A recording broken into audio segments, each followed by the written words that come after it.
তোমাদের ইতিহাসে আজ একটা প্রশ্নের আমি আলোচনা করব, সেটা হলো মাৎস্যা নয় কথাটা, কিন্তু উত্তরটা তোমরা পেয়ে গেছো কথাটার মধ্যে। মৎস্যের নয়, মাছের মতো। মাছের মতো কেন স্যার? আমি একটু আগে বলে নিই, তারপরে আমি আসল উত্তরটা বলে দেবো, বুঝে নাও। মাছের নয়টা কি? পুকুরে আমাদের অনেক রকম মাছ থাকে, ছোট বড়। বড় মাছটা কি করে? তার বড় মাছগুলো না ছোট মাছগুলোকে গিলে খেয়ে নেয়। তাহলে সমাজেও তাই, মানে অত্যাচারী বড়লোকরা গরিব মানুষদেরকে অত্যাচার করে, তাদের গিলে খেয়ে নেয় একরকম, অর্থাৎ তাদেরকে গ্রাস করে, অর্থাৎ তাদেরকে অত্যাচার করে, সর্বস্ব কেড়ে নেয়।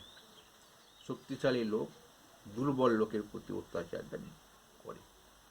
এখন আমরা আসল জায়গায় যাই। মাৎস্য নয় বলতে দেশের অরাজকতা বা স্থায়ী রাজার অভাব। আমরা আগে দেখেছি যে শশাঙ্ক কোনো স্থায়ী রাজবংশ তৈরি করে যেতে পারেনি। তা শশাঙ্ক মরে যাওয়ার পর কি হবে? একটা স্থায়ী রাজার অভাব ঘটবে, সেটাই বলেছি।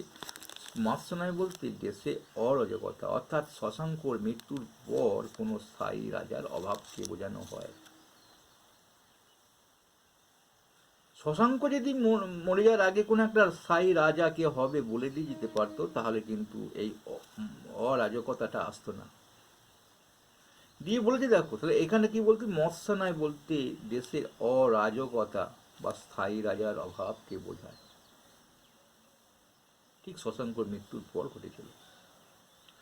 পুকুরের বড় মাছ যেমন ছোট মাছকে খেয়ে ফেলে অরাজকতার সময়ে, তেমনি শক্তিশালী লোক দুর্বল লোকের ওপর অত্যাচার করে। আমি একটু আগেই বলেছিলাম, ঠিক ওই রকম। শশাঙ্কের মৃত্যুর পর খ্রিস্টীয় সপ্তম শতকের মধ্যভাগ থেকে অষ্টম শতকের মধ্যভাগ পর্যন্ত এই 100 বছর বাংলার ইতিহাসে পরিবর্তনের যুগ এসেছিল। ওই সময় প্রত্যেক ক্ষত্রিয়, সম্ভ্রান্ত লোক, ব্রাহ্মণ এবং বণিক ইচ্ছা মতন নিজেদের এলাকা শাসন করত। আমরা কি লিখেছিলাম আগে? কালা হর্ষবর্ধন কিছুদিন শাসন করেছিল, তারপর কামরূপের রাজা কিছুদিন ছিল, নাগ সম্প্রদায়ের জয়নাগ ছিল, এরা কিন্তু তারপর তিব্বতের শাসকরা অধিকার করেছিল, যে যা পারছে। এখানে বলছে ক্ষত্রিয়, সম্ভ্রান্ত লোক, ব্রাহ্মণ, বণিক ইচ্ছা মতো নিজেদের শাসন করতো। ক্ষত্রিয়রা বলতো আমরা এখানকার শাসক বাংলার, সম্ভ্রান্ত লোকেরা বলতো আমরা এখানকার শাসক, ব্রাহ্মণরা বলতো আমরা এখানকার শাসক, আমরা যা বলবো তাই, আমাদের কথা শুনে চলতে হবে।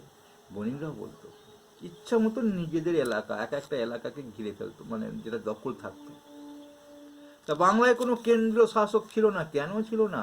শশাঙ্ক কোনো স্থায়ী রাজবংশ তৈরি করে যেতে পারেনি। বছরের পর বছর এই অবস্থা চলার পরে, মানে 100 বছর চলার পরে বাংলার প্রভাবশালী লোকেরা, অর্থাৎ যারা বড় লোক, যারা ক্ষমতাশালী লোক, তারা মিলে খ্রিস্টীয় অষ্টম শতকের মাঝখানে মধ্যভাগে গোপাল নামে একজনকে রাজা নির্বাচন করেছিল 750 খ্রিস্টাব্দে। এই সময় বাংলার পাল বংশের রাজত্ব শুরু হয়। গোপাল এসে পাল বংশের রাজত্ব শুরু করে।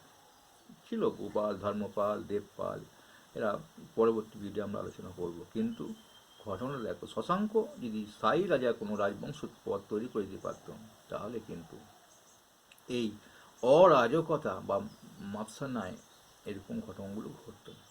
ভালো লাগলে অবশ্যই একটা লাইক করুন।